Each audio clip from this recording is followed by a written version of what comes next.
No, še enkrat prav lepo pozdravljeni po ogledu filma Stalinova smrt. Slišim od gosta Mateja Venerja, pa še od parih gledalk predvsem, da se niste prav zelo zabavali. Zdaj, dovolite mi, da še enkrat predstavim našega današnjega gosta, gospoda Mateja Venerja.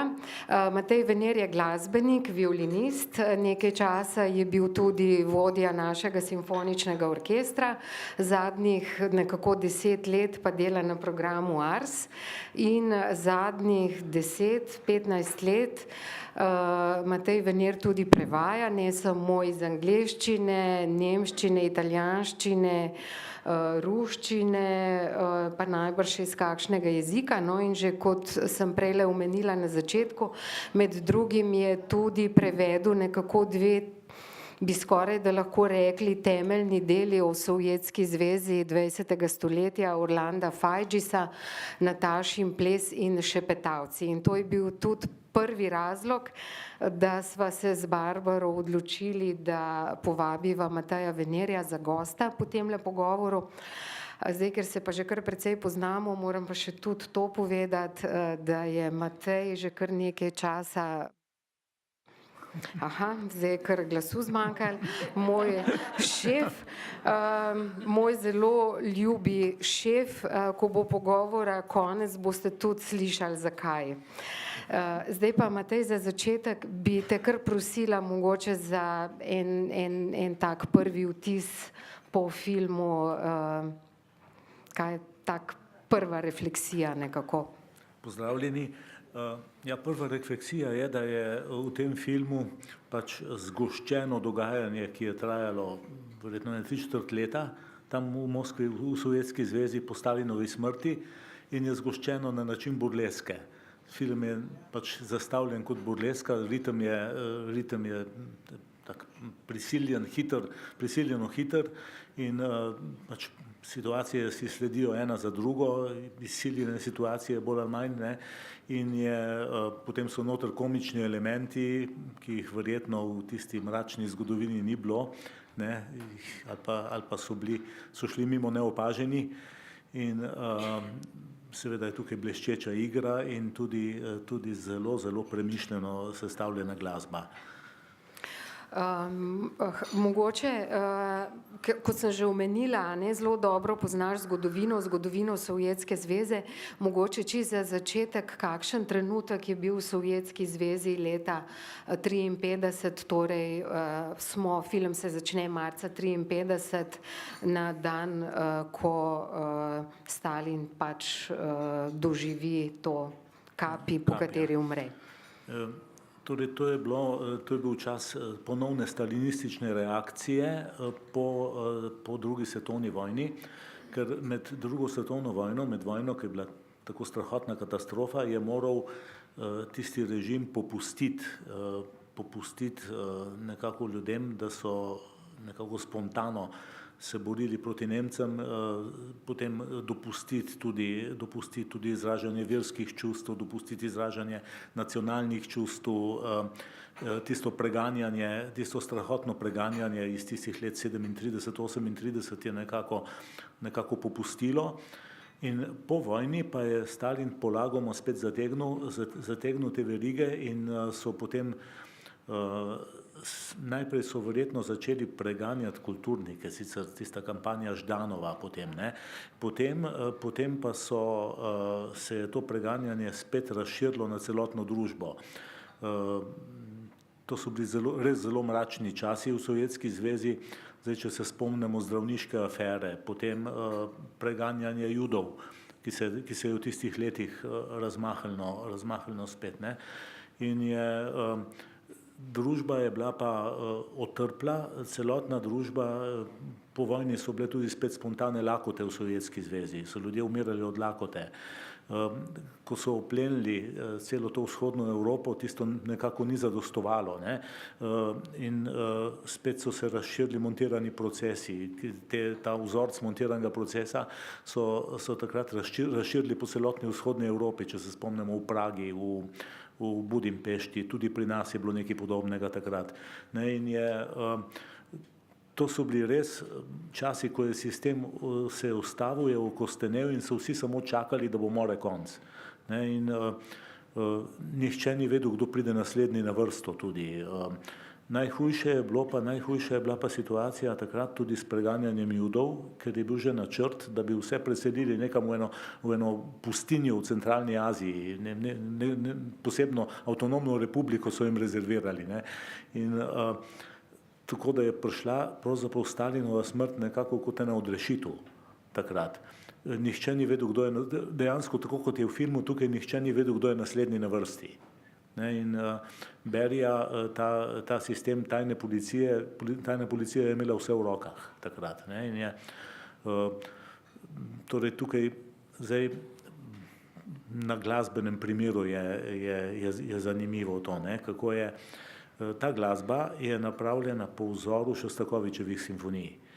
Po tem vzorcu je bila tudi zavestno tako napisana, ne? Večina muzike v filmu. In dobro, Šostakovič je samo vrh ledene gore, on je bil tisti, ki je ostal, ne?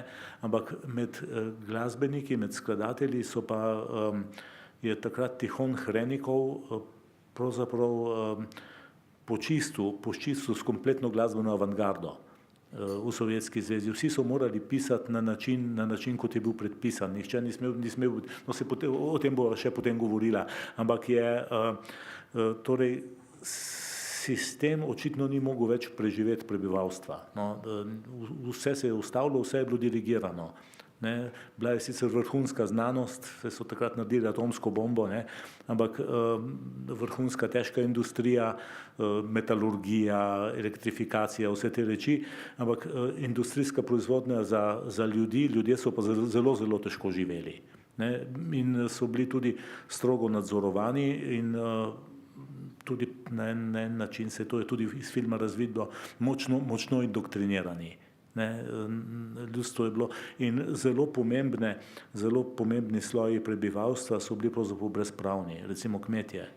Takrat je bilo na milijone kmetov, ki se je še preostanek od tistih zatrtja teh kulakov, ne, še takrat. To je bilo milijone brezpravnih ljudi, ki so se potikali iz mesta v mesto, brez osebne izkaznice, se to piše Fajgis tudi v teh svojih knjigah, v Šepetavcih še posebej, ne, in so delali najnižja dela in so jih pač strahotno izkoriščali. Zdaj v filmu gledamo večinoma dogajanje znotraj centralnega kabineta, Stalinovega znotraj tega CK-ja, je pa parkrat vstopimo tudi v neke te prostore in vidimo to grozo države. Za trenutek smo v Gulagu, na teh strašnih mučenjih, potem na ulicah, kamor se zgrinjajo ljudi, priča smo temu poboju 1500 ljudi. Pa mogoče, Matej, me zanima, o tem sva se tudi midva sicer že malo pogovarjala, kaj v filmu je res in kaj ni. Pa mogoče, če začneva z malo lepšimi stvarmi, s tem uvodnim koncertom Marije Judine. Aha, no, vir za to so Šostakovičevi spomini. Tista knjiga Spomini Dmitrija Šostakoviča. Menda je bilo tako, ampak to je bilo prej, to je bilo verjetno že leta 1944, da je Stalin poslušal koncert, res poslušal po radiju koncert in je hotel imeti ploščo Marije Judine in plošče seveda niso imeli, ker je ona bila pravzaprav ena taka kot grdi raček, tudi med temi glasbenimi slabo zapisana pri sistemu. In so potem na vrat na nos sklicali orkester, snemanje in celo noč snemali, da so potem lahko zjutraj dali Stalinu ploščo. Ne, in potem je dal Stalin nakazati 20 000 rubljev In potem mu je ona, dokazano seveda ni, odpisala nekako tako, molila bom za vas, tovariš Stalin, da bi vam Bog odpustil vse zločine, ki ste jih zagrešili zoper ljudstvo in zoper državo, ne, in denar bom pa podarila cerkvi. Menda je pa potem Stalin, kdo ve zakaj se ni dotaknil. Ne, to je pač osnova te zgodbe. Osnova te zgodbe je pa bilo to tako, da so se res vsi tresli, ne, ker je čisto v vsakem okolju so bile te deportacije, eksemplarične usmrtitve v filmskem okolju, čisto povsod je bilo tako, ne. Pač in ko se ljudje, se Solženicin je napisal to, mislim, da v prvem krogu, da ko stane za tabo zadosti trupel, potem te začnejo imati resno, ne. In za Stalinom jih je ostalo seveda dovolj, ne. Tako da. Zdaj mogoče, če se samo za hip še vrneva k Mariji Judini, pa mogoče gremo na konec filma, a ne? Zdaj vedno nekako si vsej kritiki zastavljamo vprašanje, kaj je režiser ob vsem zelo očitnem s tem filmom želel povedati. Banalno vprašanje, ampak vedno si ga zastaviš. In zdaj, če ta film pogledamo skozi Marijo Judino in skozi pač njeno zgodbo in to njeno početje, lahko film mogoče interpretiramo tudi kot tako, da je umetnost in umetniki so tisti, ki se upirajo režimu. Tukaj on tudi pač sugerira nekaj, tukaj dobesedno besede ubijajo, a ne. Zdaj, če zadnje čase nekako se sprašujemo vsi skupaj, ne samo kot družba, ampak civilizacija, kakšno težo imajo besede tukaj v tem filmu največjo.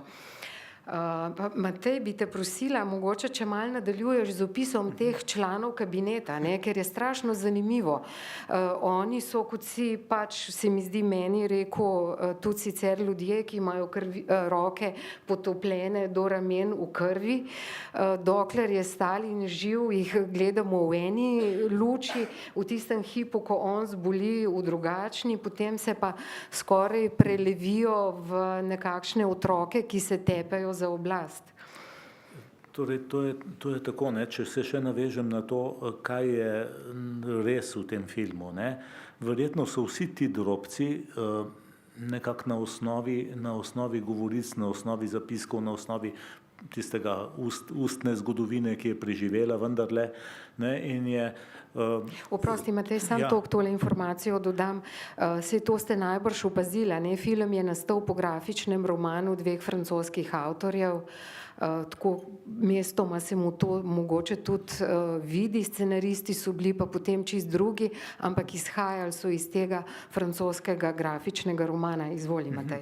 No, ker vsako umetniško delo pravzaprav mora biti zelo natančno dokumentirano, ne, recimo zgled je tista slavni epigram za Stalina, Mandelštamov epigram za Stalina, ne, ki je čisto vsaka podrobnost v pesmi je preverjeno bila resnična, ne, in zato je tudi tako zadela, da je potem Mandelstam končal v taborišču takrat še v zgodnjih 30 letih, ne, in je verjetno in skoraj gotovo je tudi tukaj vsaka reč, skoraj vsaka podrobnost dokumentirana, ne, verjetno tudi skoraj vsaka beseda. In je pa ta dogodek, recimo, ko se je množica poteptala, ne, ko ni mogla na Rdečem trgu, ko je bilo teh 1500 mrtvih, mislim, da je bilo to na tem, ko so ljudje se vrstili za Stalinov pogreb, ne, in so vsi hoteli videti truplo, in takrat je vojska, niso premaknili tankov niti za meter, ne, in so se ljudje ob tiste tanke so se dušili, to je znan prizor, ko so vojaki jokali, pa se niso smeli premakniti, ne, ko ni bilo poskrbljeno, da bi se nekako da bi množico nekako varno spravili, pač urejali dogajanje, ne, in je potem tudi ta dogodek z Judino sem že omenil, ne, potem tudi to, da je Stalin je res seveda dal zapreti ženo Molotova, ne, ki je potem nekako po čudežu preživela. Je pa tudi res, da je bila to ena ta druščina, ki se je tukaj zbrala, in to je bilo potem še zelo podobno v sovjetski zgodovini, tudi še potem pozneje, je bila izbir najbolj brezobzirnih osebkov, ne, v celotnem aparatu. Ker je to, in tudi še prej se je to začelo, to se je verjetno že začelo z nastankom bolševiške partije leta 1903.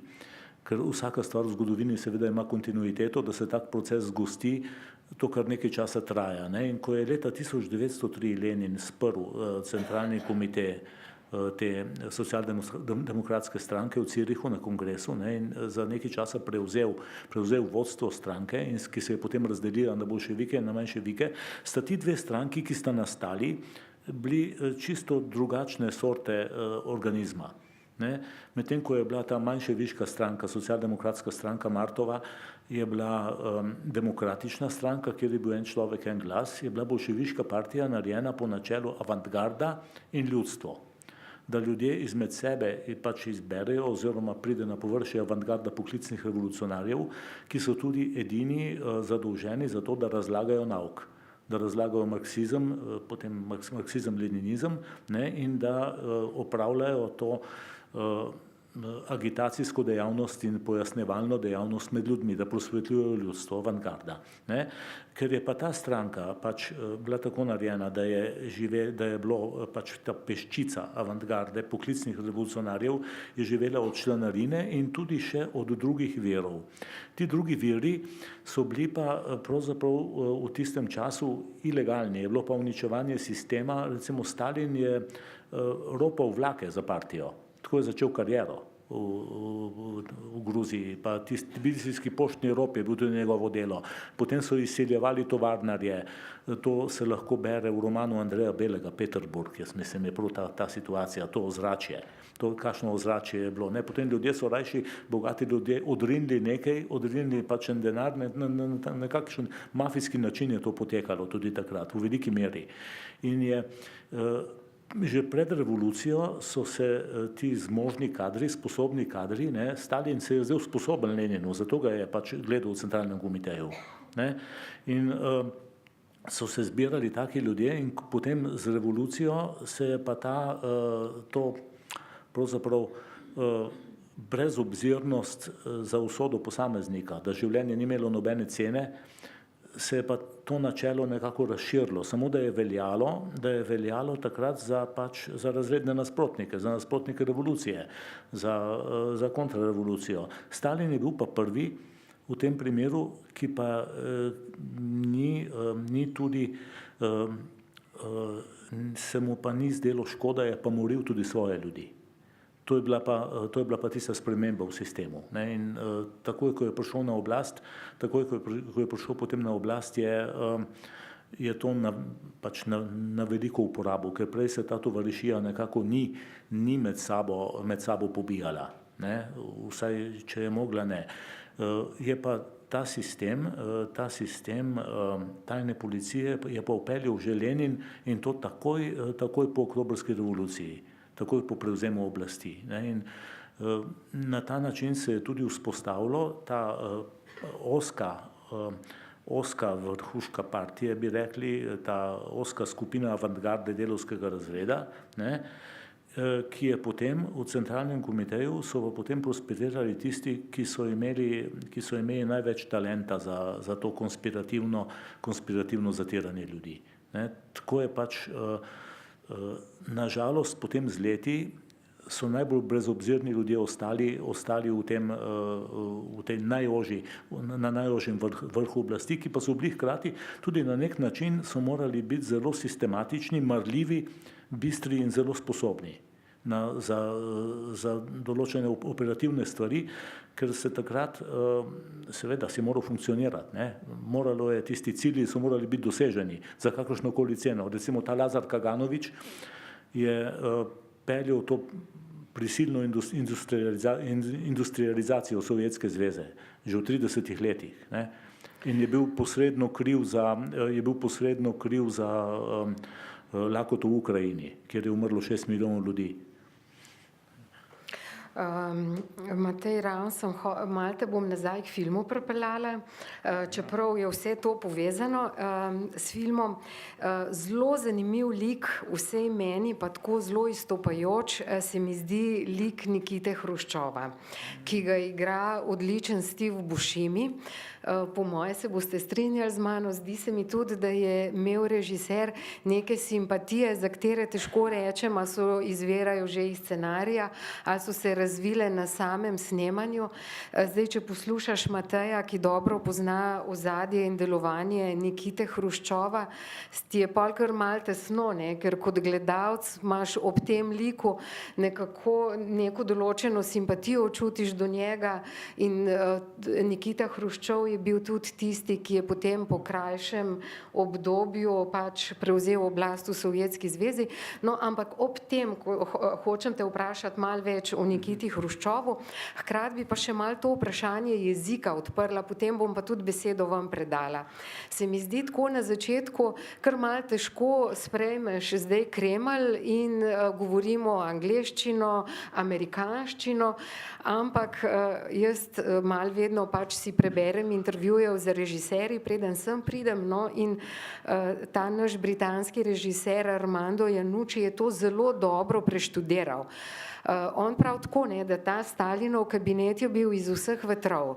In zdaj, ko je on iskal igralca, ki bo igral Nikito Hruščova, je iskal nekoga, ki izhaja iz ljudstva, ki ima en zelo tak značilen naglas in je poiskal Steva Buscemija, ki ni izobražen igralec, ki govori en tak zelo močan newyorški, brooklynski dialekt, zato ker tudi Nikita Hruščov naj bi zelo pozno sploh postal pismen, čeprav vem, in tudi naj bi imel nek zelo močan dialekt, hkrati je pa imel to neko simpatičnost, katero je prepričeval druge državnike, Zahod, duhovitost in tako naprej. Matej, izvoli.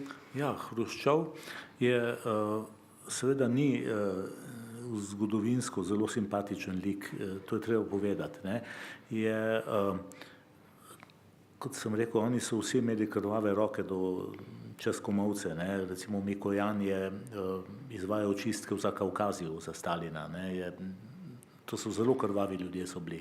In Hruščov tudi. Hruščov je bil 37-38 leta, je bil zadolžen za čistke na Ukrajini in je verjetno imel na vesti nekaj 100,000 ljudi, ne. In je bil pa je osebno, pa ni bil grozovitež, recimo kot Berija, ne, in je na en način je bil tudi nekoliko širok človek. Je pa v tem ob Stalinovi smrti so seveda je Berija nekako bil edini po virih, to tako vsaj piše Fajgis, no, kolikor se spomnim, ki je hotel demontirati sistem, ker je videl, da ne funkcionira.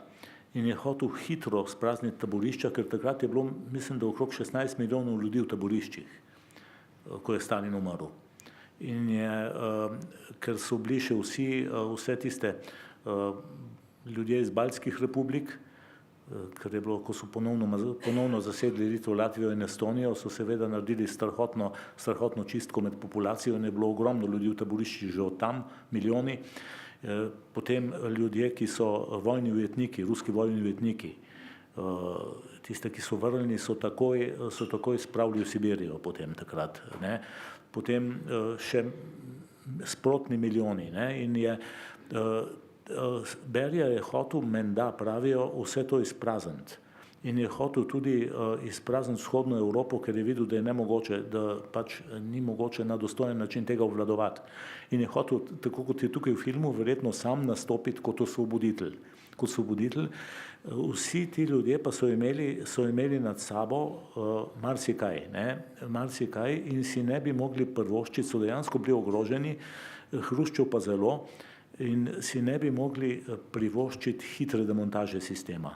In je to potem res dejansko ta odjuga je bila zelo postopna, tudi po zaslugi Hruščova. se je stvar mnogo pozneje začela mehčati, kot bi se sicer. Tako da se ljudi zelo postopoma spuščali iz taborišč preko prehodnih postaj, nekih konfinacij v azijskih republikah, recimo Solženicin je dosti let bil v Taškentu potem, tam in potem jih niso spuščali v mesta nazaj v Moskvo ali pa v Leningrad. In so ta reč je potem od juga je potem seveda obtičala na pol poti. In ko so potem ko je šla predaleč, je tudi sam partijski aparat potem odstavil Hruščova. In je spet se v luči te hladne vojne in vsega tega je sistem potem na koncu do bridkega konca spet funkcioniral na en tak nadzorovan način in zelo ozkosrčen. Kar se v filmu tako zelo lepo spet vidi v tem zadnjem kadru, če se spomnite, ko smo spet na koncertu, spet je radijski prenos, Nikita Hruščov s svojo ženo sedi v prvi vrsti na balkonu, tako kot ponavadi prvaki sedijo, zadaj za njim, mislim, da v drugi vrsti ali pa v tretji vrsti je pa en mlad moški, ki, če si zelo pozoren, spominja na Leonida Brežneva in en tak poseben pogled ima v očeh čisto v zadnjem kadru, ki nekaj že napoveduje.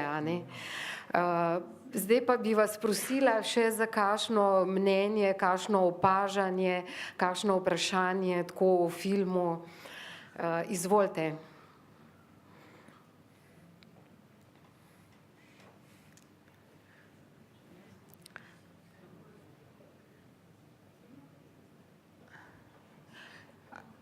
Ja, izvolite, gospa. Ja, mene pa zanima, kakšen je bil odziv na ta film, če je sploh bil v Rusiji danes? Skoraj ga ni bilo, ne.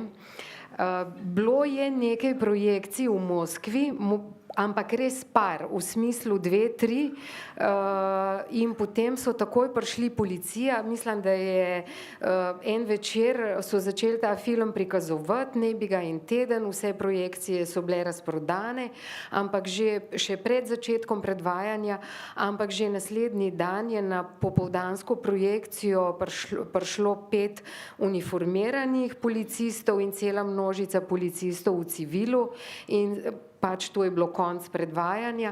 Potem so uradno tudi film prepovedali. Razlogi so bili, da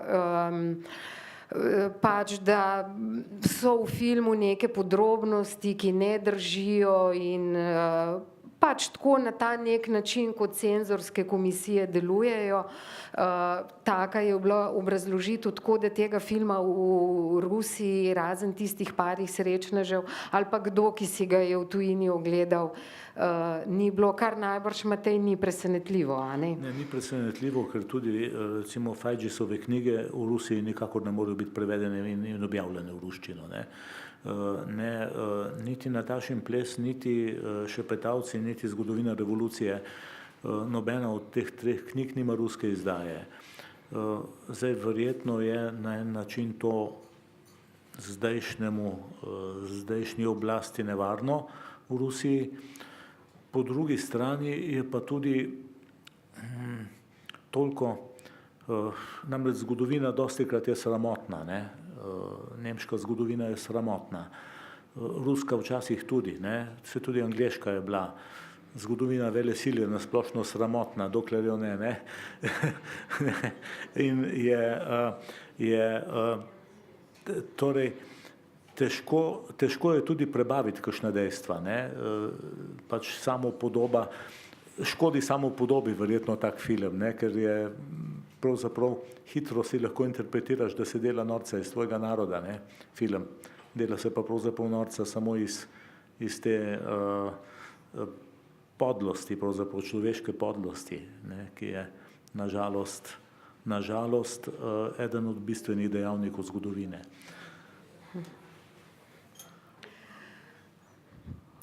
Mogoče še kdo?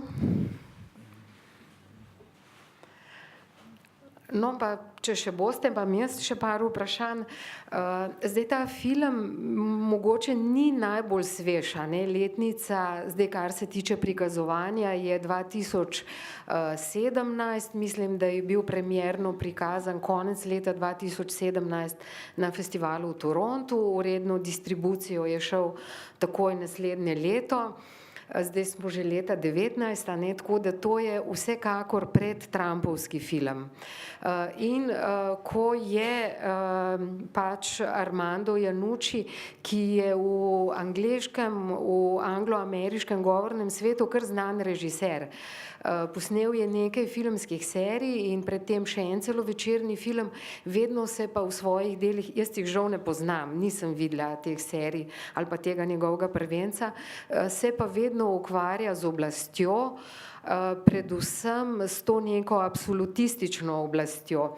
In ko je on iskal temo za svoj novi film, je nekako najprej razmišljal o nekem imaginarnem oblastniku, iskal je neko temo, ki bi bila nekakšna parodija na te velike monarhe, dajmo reči izpred 5-10 let, kot so bili v tistem obdobju Berlusconi ali pa Erdogan. Potem mu je pa nekako v roke prišla ta knjiga, ta grafični roman o Stalinu in nekako pravi on v svojih intervjujih, ja, potem sem pa ugotovil, saj pravzaprav je to zelo aktualno, saj tukaj ne gre samo za Stalina, tukaj smo zelo, zelo, zelo aktualni. Ja, pravzaprav smo res aktualni, ker je svet vedno bolj tak, ne? Svet ne gre v tisto smer, da bi se podobno je bilo mogoče že v rimskem cesarstvu, ne? Ko se je republika potem kar naenkrat spremenila v principat, ne? In potem v popolno tiranijo, ne? Že v 3., 4. generaciji in v svetu je vedno več avtoritarnih režimov, ne? Ja, vse povsod, ne? Vse povsod se, kot da bi demokracija nekako sama težila k temu, da bi se spremenila v nekaj, kar to več ni, ne? Kar to več ni, oziroma v vedno bolj avtoritarne vladavine, pri tem, da verjetno je tudi najbrž je način, dobro, zdaj je to že, ko bi človek rekel, ena taka malo privatna sociologija, ampak najbrž je, kot bi rekel Galimberti, ta tehnološki kompleks potrebuje vedno bolj upravljanje in nebogljene ljudi, da jih lahko izkorišča, ne? In je, zdaj, kakšna je vloga medijev pri tem, smo tudi videli lahko v tem filmu malo, ne? Vloga radia, ker so oba na radiju, ne, bom še pristavil malo lonček, ne. Jaz se spomnim ene sjajne slike iz razstave ruskega slikarstva na Dunaju, ki je bila kolhozniki, ki poslušajo Stalinov govor po radiju. Ne, in to je, radio je bil osnovno temeljno sredstvo za vzdrževanje tega sovjetskega režima. Ne. Radio, film tudi, agitpropu film in radio, ki je bil takrat televizija, seveda še ni bilo, danes je mlajša sestra televizija, dosti močnejša v teh rečeh, ne. In torej prizor je tak, da vsi tako osupli gledajo, kakšen čudež se bo slišal na sredi, radio na mizi, še tista star s tistim, kaj je tisto zanko, ne, in zvočnik, ne, in samo eden je pa vmes, ki pa vsi tako gledajo, kaj nam bo zdaj povedal, ne, modri Stalin. Eden je pa na sredi sedi in ima pa tisto žark razuma v očeh, ne, ali je učitelj ali ne vem kaj, kdo ve kaj je, ali nekdanji pop ali kdorkoli med temi kolhozniki, ne, in nekako ima iskrico razuma v očeh, ne. Ljudje pa so manipulirani. In ti Stalinovi govori, ne, ko je imel tisti težak okoren slog, pa tista retorična vprašanja, retorične odgovore, ne, odzadje je bilo pa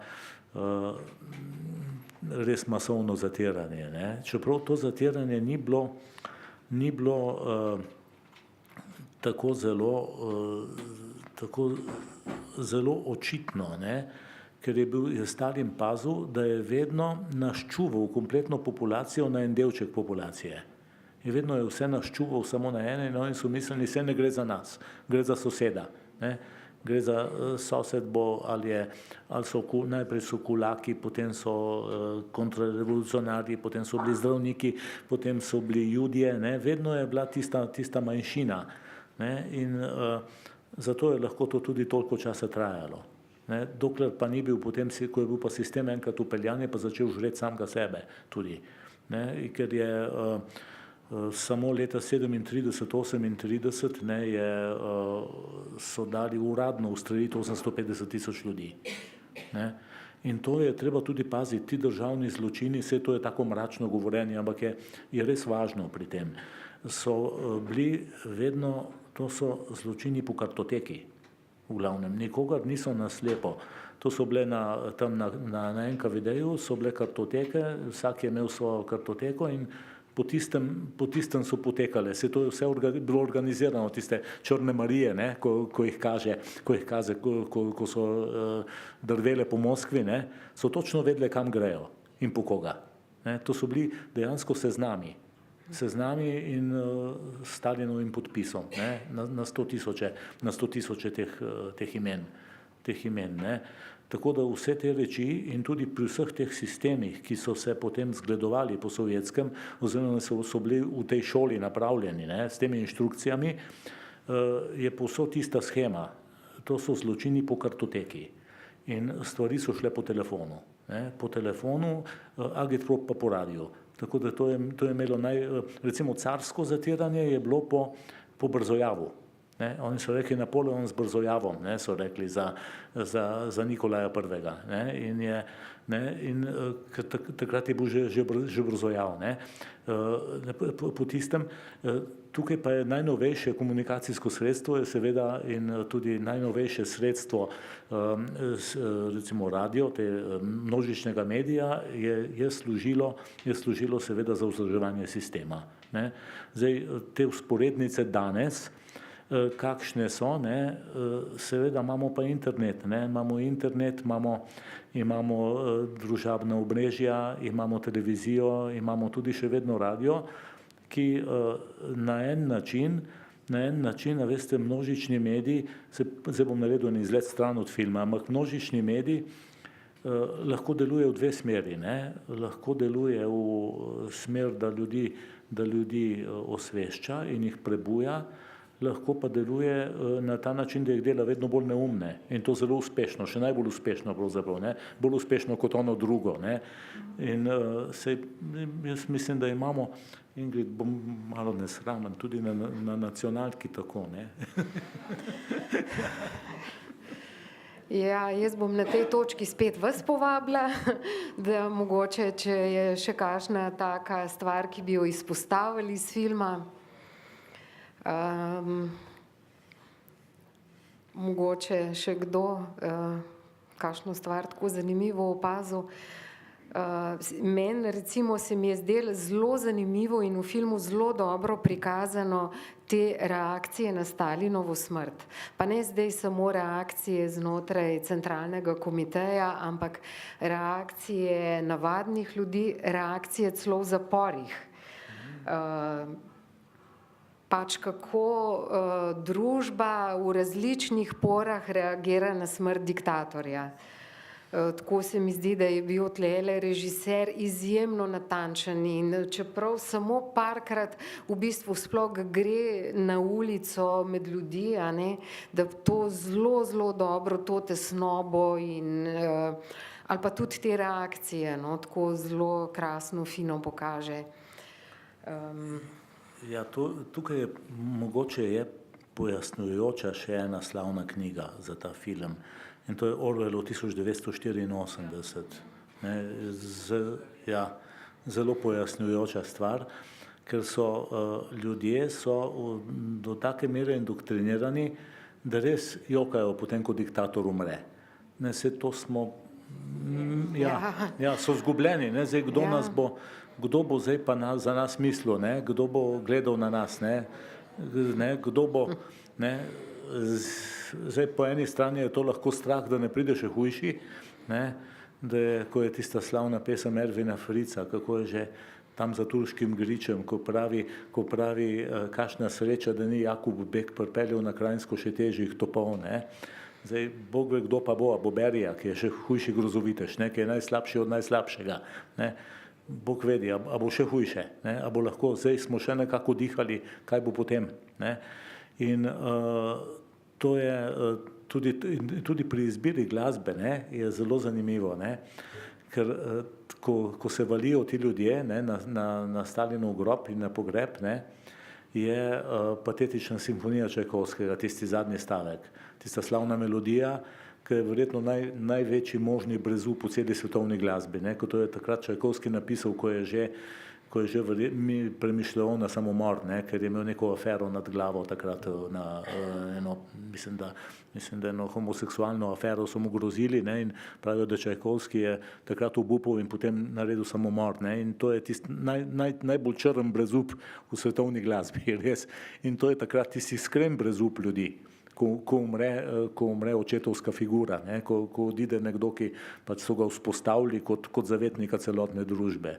Ne, in to je zelo natančno napravo, ja, režiser v tem primeru. Ne.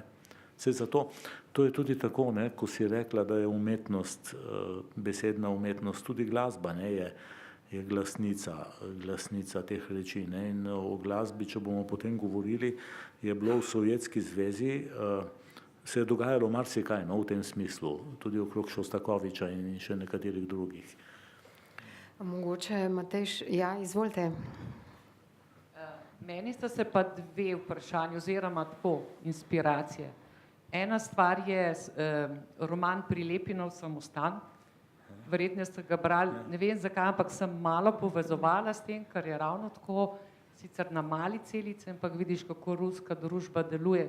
Ko se preseli pravzaprav ta sistem potem na eno kaznilnico, potem pa kronanja tega tajskega kralja, se vprašam, ker je ljudstvo ravno tako ne more brez tega, oprostite, se me ne bojo zaprli, norca, ki jim vse pobere, vse da, ampak ga častijo, so brez njega popolnoma izgubljeni, glavo jim je čisto sistem uprav, kot vsem tej množici, ko je na ta pogreb rinila, tako kot mi leta nazaj, ne, se moramo tudi spomniti, tako kot ste rekli. To mi je šlo skozi po glavi, no. Tako, moja pripomba, hvala. Ja, zdaj, Matej, če imaš ti karkoli na to, drugače pa, če bi še kaj o glasbi rekel, bi te res izkoristila, ker imamo tukaj velikega poznavalca glasbe, tako da oba sva ugotovila, ko sva drugič gledala film, Matej najbrž, ko ga je gledal prvič, da je res v ozadju filma cela glasbena zgodba. Torej še gospe bi pritrdil pravzaprav, ne. Seveda, kot smo rekli, povsod vznikajo te očetovske figure, ne, diktatorjev, ki v bistvu prikrivajo na koncu verjetno najslabše izkoriščanje, ne. Izkoriščanje krajo, pravzaprav pa krajo in nerazvoj, ne, in zatiranje. In svet je se zaskrbljujoče vrti, kar to zadeva, ne, je kot da bi se tisto, kar smo mi mislili, da se bo razširilo po celem svetu, pravzaprav umikalo, ne, umikalo in ne, kot da smo mi orodje nečesa, ampak seveda vzorniki teh reči so bili pa veliki totalitarizmi prejšnjega stoletja, ne, ki pa izhajajo genetsko pravzaprav iz te carskega absolutizma, iz tistega brezpravja in tudi tehnologije in strategije tega zatiranja so pravzaprav se skopirale še iz tistih časov pred revolucijo. Ne, že car je uporabljal časopise, plakate, elektriko za proslavljanje te svoje tiranije, ne, in že takrat tudi film, tudi vse te reči, takrat so že vse posneli, ne, že v osnovi so tam to imeli, ne, in je na ta način, da se te tiranije, ne, so se vse pravzaprav zarodile, sovjetska se je rodila iz carske, je prevzela tudi metode njene tajne policije, ne, taborišča, vse te reči so bila že takrat, to je bila stalna praksa v carskih časih. Ne.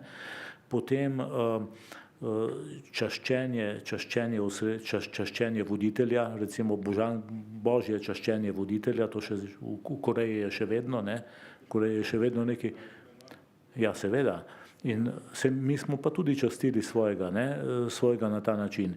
In je potem, recimo že Lenina so začeli po božje častiti v Rusiji, ne. Potem je ta sistem popolno nadzorovanje množičnih medijev, potem je militarizacija družbe. Vsi ti elementi so bili potem zelo sorodni, vsi trije veliki totalitarizmi, fašizem, ne, ta bolševiška varianta komunizma, ne, socialdemokracije, ki se je potem prevrgla v ta bolševiški sistem, in nacizem, so imeli vse te poteze skupne, ne, in so tudi zavestno eden drugega kopirali, ti sistemi. Ne, Mussolini je povedal, da je kopiral, in Hitler je tudi povedal, da je kopiral. Zelo zanimiva podrobnost je, zdaj to je seveda stran od filma, ampak ja, malo je pa že tam. Ne. Zanimiva podrobnost je, da je ta princip Arbeit macht frei, ne, to slavno geslo, to je perekovka, to je prišlo iz perekovke in tudi načelo, da je treba človeka fizično izčrpati v taborišču in pač ga uničiti s fizičnim delom, so se zmislili pravzaprav na Belomorskem kanalu, ko so po letu 30 kopali Belomorski kanal, in je pa to napravil, mislim, da nek Naftali Frenkel, ki je bil prej zapornik, ker je bil mafic pod Nepom v tej novi ekonomski politiki pred letom 1929, so ga dobili pri nekem tihotapljenju in so ga zaprli takrat je bilo na samo taborišče Solovjetski otoki, ne, in tam so v bistvu ljudi malo gnjavili, malo pobijali, ampak nič koristnega pa ni bilo od tega. In on je napisal neko spomenico Henriku Jagodi, ki je bil tam na GPU takratnem v Moskvi, da je to vse narobe, ne, da bi moralo biti to ena korist od tega sistema. In potem so naredili teorijo, da naj bi nesocialističen element, ne, protisocialističen element, se s težkim fizičnim delom prekoval v pač dobrega državljana. In temu se je reklo perekovka. In to je Arbeit macht frei. No, mislim, ta reč je, ko sem jaz tem svojemu prijatelju, ki je iz Izraela doma to rekel, ni bil zadovoljen, no, kako je do tega prišlo, ker so to pravzaprav napravili tisti Stalinovi Judje, no, kot so rekli temu takrat, ne. Pa ni bil nič vesel, samo je pa strahoten posmeh zgodovine to, ne. No, ampak zdaj smo malo predaleč, ti veliki totalitarizmi, ne, se mogoče zdaj imajo drugačno obliko, postajajo kot ena monarhija, razsvetljena monarhija, na ta način so začeli spet funkcionirati, ne. Tudi v Ameriki, tudi v Turčiji, tudi na Madžarskem, ne, je pa to samo drug obraz ene in iste stvari. Zdaj se mi zdi, no, po občutku, sicer z Matejem bi se lahko pogovarjali ne do jutri, ampak do pojutrišnjem, ne, ampak vseeno se mi zdi, da bi počasi mogoče zdaj zaključili. Jaz bi zaključila mogoče z mislijo na to ne dobro državljanko Marijo Judino. Se mi zdi, da je to ena taka svetla poteza tega filma, no, tako.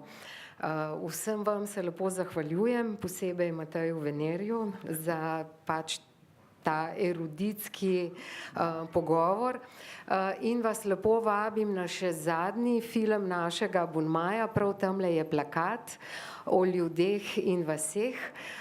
To je zdaj po mojem mnenju eden najlepših, najboljših filmov zadnjega desetletja.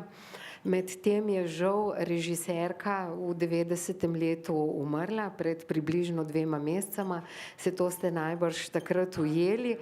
ampak bomo pa ta film si potem takrat začetek junija oziroma tisti, ki si ga boste pogledali maja, še posebej pozorno pogledali.